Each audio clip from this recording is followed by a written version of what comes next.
Having participated in different pitches for 5 years, we've noticed one important thing.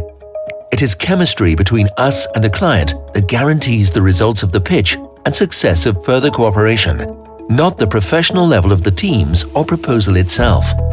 You sit there at the first briefings and you just know it. That's your client. It's a kind of magic. However, afterward, in the working process, after all the meetings, negotiations, budgets, after all the revisions, this feeling is lost.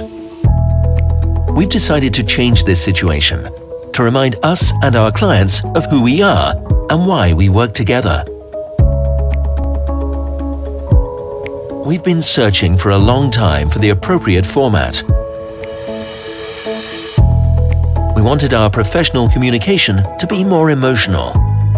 And we've got an idea: Teletype, the world's first emotional messenger for work with a physical body.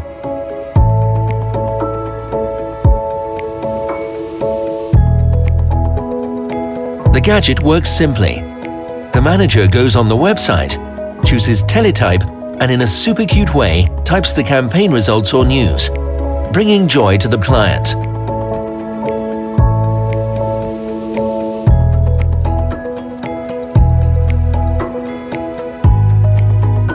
We tried our best, and it seems that we've succeeded. Teletype.